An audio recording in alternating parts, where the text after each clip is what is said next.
इस कहानी के लेखक हैं धीरज कुमार सालुंके। क्यों? तुम ये सब क्यों कर रही हो? विशाल ने दर्द के मारे रोते हुए पूछा। समर्पण। तुम लोगों ने अपने आप को मुझे सौंप दिया है, इसीलिए तुम पूरी तरह से मेरे हो। मैं चाहूं तो तुम्हें मार भी सकती हूँ और जिंदा भी रख सकती हूँ। मैं तुम्हारे साथ कुछ भी कर सकती हूँ। ये जो कुर्सी पर बैठी है वो मेरी छोटी बहन है। 3 साल पहले वो गली में साइकिल खेल रही थी, तभी एक रईस बाप की औलाद ने कार से उसे उड़ा दिया। उस लड़के ने उसे अस्पताल भर्ती करने के बजाय उसी हालत में वहां छोड़ दिया और वहां से भाग गया। उसे अस्पताल ले जाने में देरी हो गई और उसकी मौत हो गई। हम दोनों अनाथ थे, हमारे माँ बाप नहीं थे। मेरी बहन के अलावा मेरा इस दुनिया में और कोई नहीं था। इधर मेरी बहन मर गई थी, लेकिन वो रईस बाप का बिगड़ैल लड़का बेखौफ होकर शहर में घूम रहा था। उसने पुलिस को खरीद लिया था। मैं इस बात पर अड़ी रही कि जब तक मेरी बहन का खूनी गिरफ्तार नहीं होता तब तक उसका अंतिम संस्कार नहीं करूंगी। लेकिन फिर पुलिस ने उस लड़के की बजाय दूसरे आदमी को गिरफ्तार किया। वो आदमी भी खरीदा गया था जो कुछ पैसों के लिए उस लड़के का जुर्म अपने सर ले रहा था। ये अन्याय मैं अपनी आंखों से देख रही थी। मैंने अपनी बहन की लाश का अंतिम संस्कार नहीं किया। मैंने उसे जिंदा करने की ठान ली और फिर मैंने बलिदान, समर्पण और कड़ी तपस्या करके काला जादू सीखा। लोगों का समर्पण भाव ही मेरी बहन को जिंदा कर सकता है। इसीलिए सबसे पहले मैंने उसी लड़के को अपने जाल में फंसाया और उससे उसी के हाथ कटवाए। मैं चाहती तो उसकी जान भी ले सकती थी, लेकिन मैं उसे उम्र भर इस पछतावे के साथ जीते देखना चाहती थी कि इंसान गरीब हो या अमीर, होता तो वो इंसान ही है। इसीलिए हर इंसान के जान की हर किसी को कदर होनी चाहिए। आप लड़के भी अमीर बाप की बिगड़ैल औलाद हो, इसीलिए मैंने आपको चुना है। अब मेरी बहन को जिंदा करने के लिए सिर्फ आप लोगों का समर्पण चाहिए। मुझे समर्पण करना मतलब मेरी बहन को समर्पण करना। तुम्हारे समर्पण का भाव ही मेरी मरी हुई बहन को जिंदा कर सकता है। लेकिन हमने तो किसी भी गरीब इंसान पर किसी तरह का कोई अन्याय नहीं किया, फिर तुमने हमें क्यों चुना? क्या सच में?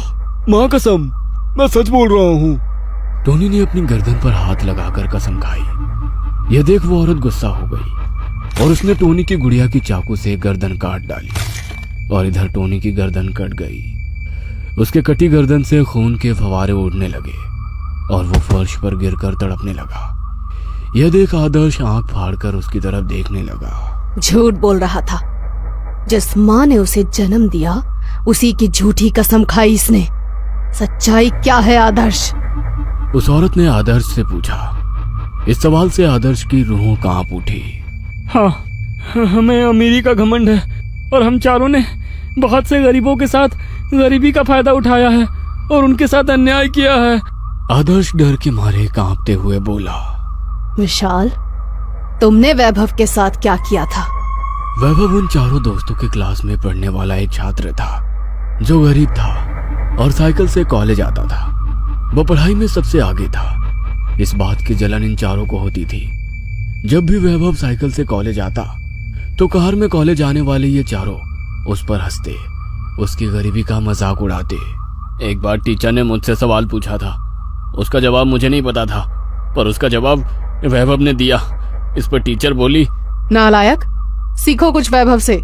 मुझे इस बात पर गुस्सा आया। मुझे इस बात पर गुस्सा आ रहा था कि हम अमीर होकर भी उस गरीब से क्यों सीखे, और इस बात पर हम चारों ने उसकी जमकर पिटाई की, क्योंकि वो ना उस सवाल का जवाब देता ना टीचर हमें डांटती। उसके बाद हमेशा हम लोग उसे परेशान करते, उसकी साइकिल तोड़ते।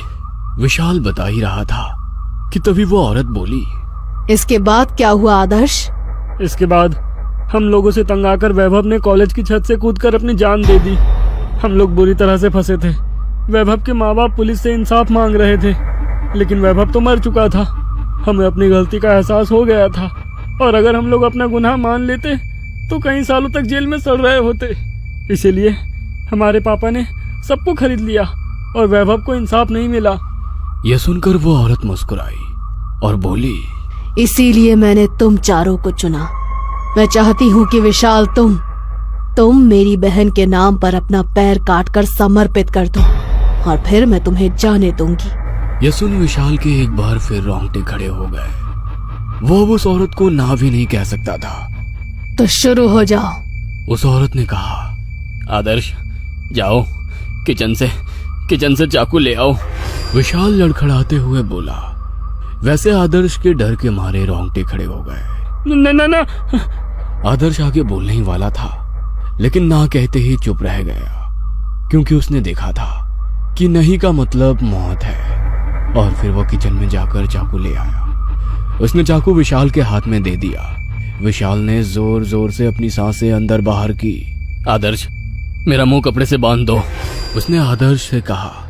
आदर्श ने उसका मुंह कपड़े से बांध दिया और फिर विशाल चाकू से अपना तकने के ऊपर से पैर काटने लगा। खून की पिचकारियां निकलने लगी। विशाल अंदर ही अंदर चीख रहा था। वो थोड़ा और काटता और रुक जाता। उसने अपना आधा पैर काट डाला था कि तभी वो औरत बोली, रुक जाओ विशाल, अब बाकी का कटा पैर अपने हाथों से खींचकर अपने शरीर से अलग कर दो। यह सुन विशाल की रूह कांप उठी। उसने मुंह से कपड़ा हटाया और बोला, मैं ये कैसे कर पाऊंगा। वो अपने कटे पैर की तरफ देखते हुए बोला, इसी को समर्पण कहते हैं। त्याग दो अपने पैर को, क्योंकि इस पैर ने बहुत सारे पाप किए हैं। उस मासूम वैभव को तुमने इसी पैर से लात मारी थी, तब उसे भी दर्द हुआ था। आज तुम्हें उसका दर्द महसूस होगा। अब चलो, खींच कर अलग कर दो अपना कटा पैर। वो औरत बड़ी आवाज में बोली, मुझे अपने किए कराए पर बहुत पछतावा है। प्लीज मुझे छोड़ दो। ये सब करने से अब क्या होगा। वैभव तो जा चुका है और अब तुम्हारा पैर जाएगा। वो औरत गुस्से में बोली, अब जल्दी से अपना बचा पैर खींचकर तोड़ दो, वरना मैं तुम्हारा गला काट दूंगी। वो औरत गुस्से में बोली। विशाल ने अपने मुंह पर फिर से कपड़ा बांधा और वो अपने हाथ से अपना कटा पैर खींचने लगा। उसकी आंखों से आंसू आ रहे थे। वो थोड़ा सा अपना पैर खींचता और फिर रुक कर रो पड़ता। उस औरत के सामने अपने जान की भीख मांगता, प्लीज मुझे जाने दो। लेकिन उस बेरहम औरत ने उसकी एक नहीं सुनी। कई बार अपना पैर खींचने के बाद विशाल रो पड़ा। उसने मुंह से कपड़ा हटाया। मुझे मार डालो, मैं ये और नहीं सह सकता। जैसी तुम्हारी इच्छा, उस औरत ने कहा। और फिर विशाल की गुड़िया का उसने सर काट डाला और इधर विशाल का सर धड़ से अलग होकर फर्श पर गिर गया। यह देख आदर्श की चीख निकल गई। उसके तीनों अजीज दोस्त उसके सामने ही मर गए थे। अब वो अकेला बच गया था। क्या तुम समर्पण के लिए तैयार हो आदर्श? उस औरत ने आदर्श से कहा। अब उसकी बारी थी। न जाने वो औरत उससे क्या करवाना चाहती थी। आदर्श, नीचे पड़ा हुआ चाकू उठाओ और अपनी कलाई के आगे वाला दायां हाथ काटो। यह सुनकर आदर्श का डर के मारे गला सूख गया। लेकिन मैंने क्या किया? क्या तुम्हें सुशीला याद है? उस औरत ने पूछा। वह सुन आदर्श की आंखें सफेद पड़ गई। क्या किया था उसके साथ? वो हमारे काम वाली की बड़ी बेटी थी। कभी कभार सुशीला घर पर काम करने आती थी। उस दिन मैं घर पर अकेला था, तब वो जानबूझकर मेरे कमरे में आई और मुझे रिझाने लगी, तो मैंने उसे छुआ, लेकिन वो मना करने लगी, इसीलिए मैंने जबरदस्ती की। उसने वो बात घर पर बता दी, लेकिन गलती मेरे अकेले की नहीं थी और मेरे पापा ने कॉम्पनसेशन में पैसा भी दिया था। आदर्श आगे बोलने ही वाला था कि उस औरत ने उसे टोकते हुए कहा, कुछ चीजें एक बार गई तो कभी वापस आती नहीं, जैसे कि उस बच्ची की इज्जत। अब तुम्हारा हाथ भी उसी तरह से जाएगा। अब जल्दी से हाथ काटो, वरना तुम्हारा गला कटेगा। तुम वादा करो कि मैं तुम्हें जब मेरा कटा हाथ दे दूंगा तो तुम मुझे छोड़ दोगी। हाँ, मैं वादा करती हूँ। यह सुनते ही आदर्श ने डर के मारे फर्श पर पड़ा चाकू उठाया। अपने हाथ को देख उसके आंखों में पानी आ गया और उसने अपना हाथ चाकू से काटना शुरू कर दिया। वो चीख रहा था, चिल्ला रहा था, लेकिन उसने हार नहीं मानी। उसे किसी भी तरह से जिंदा रहना था। उसकी कलाई से खून की धारा बह रही थी, लेकिन वो रुका नहीं था। उसने अपना आधे से ज्यादा हाथ काटा था कि तभी वो औरत बोली, अब बचा हुआ हाथ तुम अपने दांतों से खींचकर अलग करोगे। आदर्श रुक गया। वो खून के आंसू रो रहा था। उसका शरीर डर और दर्द से कांप रहा था। उसने कटा हाथ मुंह में पकड़ा और उसे खींचने लगा। उसकी आंखों से आंसू निकल रहे थे, लेकिन फिर भी वो नहीं रुका। उसने उसका हाथ उखाड़ डाला। उसका कटा हाथ उसके मुंह में था और वो आंख बंद करके अपने हाथ को चबाते हुए अपनी रोती आवाज दबा रहा था। शाबाश, अब तुम्हारा हाथ अपने बाएं हाथ में लो और बोलो, मैं ये मेरा कटा हाथ रोशनी को समर्पित करता हूं। और फिर उसे फर्श पर गिरा दो।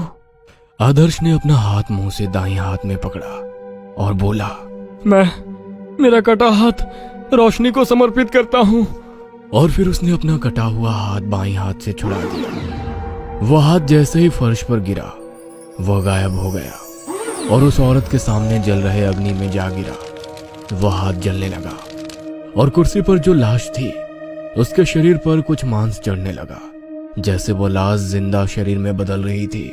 अब तुम आजाद हो, अपनी जिंदगी जियो बच्चे, उस औरत ने कहा और वो स्क्रीन से गायब हो गई। आदर्श के शरीर से खून बह रहा था।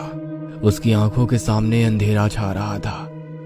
वह कमरे से बाहर निकला और जैसे ही घर के बाहर पहुंचा, उसने वॉचमैन को जोर से आवाज लगाई और फिर वो जमीन पर गिर गया। जब उसकी आंख खुली तो वो अस्पताल में था। उसने अपना हाथ गंवाया था। उसके होश में आते ही नर्स ने डॉक्टर और पुलिस को अंदर बुलाया। उसके मम्मी पापा भी बाहर इंतजार कर रहे थे। वो सब जानना चाहते थे कि आखिर कल रात उसके कमरे में क्या हुआ था, क्योंकि उसके कमरे में विशाल, आकाश और टोनी की सरकटी लाशें पड़ी हुई थी। वो जानना चाहते थे कि उनका ये हाल किसने किया, क्योंकि सीसीटीवी में घर के अंदर घुसते हुए कोई अनजान आदमी नहीं दिखा था। आदर्श आज तक अपने किए की सजा भुगत रहा है और वो औरत अभी भी गरीबों के ऊपर जुल्म करने वाले लोगों को ढूंढकर उन्हें सजा दे रही है और अपने बहन को जिंदा करने की कोशिश कर रही है। शायद उसने अब तक कई लोगों को मारकर उसे जिंदा भी कर लिया होगा।